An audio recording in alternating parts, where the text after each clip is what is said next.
For those who are not familiar with what actually happens here in Washington, D.C., as I stated earlier, for the 5th time, Democrats have blocked to end debate on whether 260,000 families should get paid for the work that they've done. It's almost ludicrous to even make that statement, because the idea that we would withhold the pay of 260,000 hardworking DHS employees is insane. But we actually haven't even had debate. What you see here in this chamber that's virtually empty is one person will make a speech, another person will make a speech, and quite frankly, there's no interaction. So I actually want to change that a little bit so that any of my Democrat colleagues that want to speak, I will yield my time if they could answer for me and acknowledge that there are currently 260,000 DHS families going without pay. Is that true or false?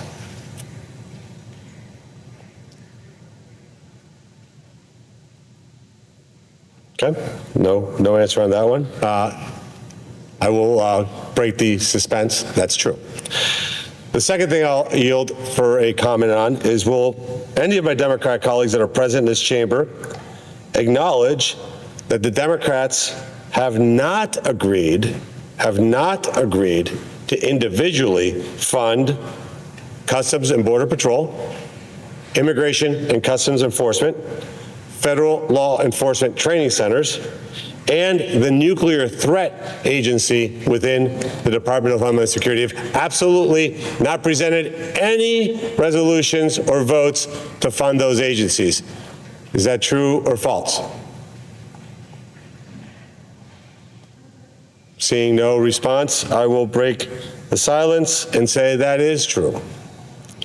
Will any Democrat in the chamber acknowledge that fewer than 10% of the entire workforce of DHS works for Immigration and Customs Enforcement, known as ICE? Well, they can fact check me, but the answer is that's true. Of the 22,000 ICE employees, will any Democrat in this chamber acknowledge that the vast majority of those employees work for Homeland Investigations? What do they do? That's the group that identifies, chases, and catches really bad guys.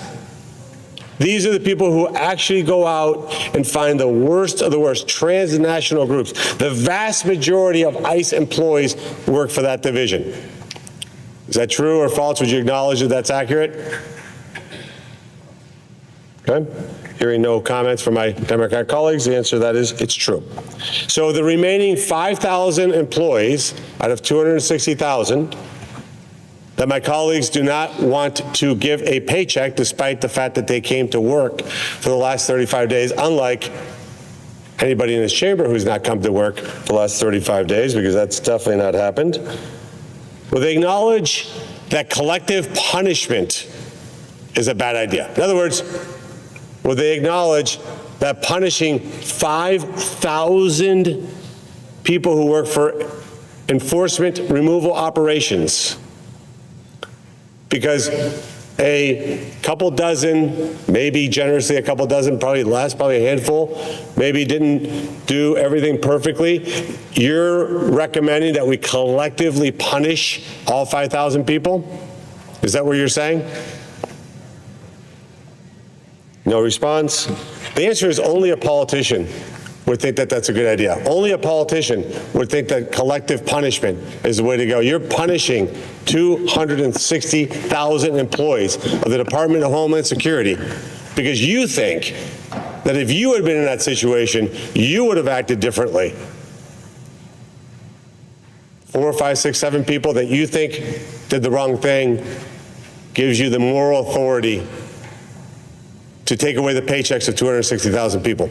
And I'm going to look forward to hearing from my colleague from Utah, who's done so much work to put together the Save America Act. And he actually hasn't had anybody say this to him.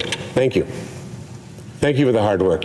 You've put in, I can't even imagine how many hours. You and your staff, You've been willing to listen to anybody who wants to improve your bill, and yet gotten very little feedback, except for on the floor when they accuse you of God knows what. But I will ask my Republican colleague, because I watched it on TV, so I'm going to ask my Republican colleague to answer whether this is true or false. And any of my Democrat colleagues I will yield to if they want to jump in. I suspect they won't. Is it true that yesterday my fellow Republican Senator Huston, is doing an amazing job, a good man that I've known for 20 years, is it true that he proposed a bill that would have simply required photo ID to vote? Not a photo ID that proves you're a citizen, which I think we should have that, but just a simple photo ID, the way any of us have to walk in and out of this building. Is that true? As to consent to answer the question through the chair. I yield to my colleague from Utah. Senator from Utah. Yes. In response to the question from the senator of Ohio, the junior senator from Ohio, not to be confused with the very handsome senior senator from Ohio, came to the floor yesterday. Now, the junior senator from Ohio comes to this job with a unique background, a unique set of knowledge born of experience as the longtime chief elections officer of the state of Ohio. And as he looks at the Save America Act, he sees that there are two main components. Component one deals with voter ID, where you just show up with a photo ID on the day of election to prove that you are who you say you are, the same person listed on your voter registration file. Component two deals with establishing citizenship at the time of voter registration. About 48 hours ago, a lot of our Democratic colleagues started stating publicly and privately here on the Senate floor and outside of this chamber that they would be just fine if this were just a voter ID bill. And so the junior senator from Ohio had this great idea. He said, look, why don't we create a separate bill file? We'll take the exact same text from component one. That's the part that deals just with photo ID. Photo ID to be shown by the voter on the day of voting at the voting place to show that the voter is, in fact, the same person listed on the voter registration file. After all, the Democrats have said they're just fine with the voter ID component. So he gave a speech in support of it. I backed him up in a parallel speech, and then he offered to pass it by what we call a live UC, which is a mechanism by which you ask unanimous consent of all senators to pass something. It seemed like a very good idea, given the amount of consensus, bipartisan consensus, surrounding the voter ID provision. We were watching and with bated breath, very much anticipating the answer. And curiously, it drew an objection from the Democrats, articulated by the senator from Oregon. But here's the interesting thing that I would say to my friend and colleague, the distinguished senator, senior senator from Ohio. At the time the Democrat objection was raised, the basis of the objection, as I heard it, was related entirely to component two, that has only to do with proof of citizenship at the time of voter registration. So I don't know. Maybe this was a mistake. Maybe this was an accident. Maybe he didn't mean to object.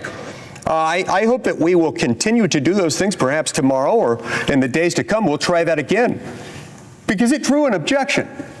But the objection didn't have any explanation as to why it would be unreasonable for someone to show up on the day of voting just to make sure that somebody else isn't impersonating you, that you are the same person you claim to be and the same person on your voter registration file. I hope that that answers satisfactorily the question asked by the senior senator from Ohio. It does, and unless any of my Democrat colleagues want to debate any of the items I mentioned, hearing no debate, I yield the floor.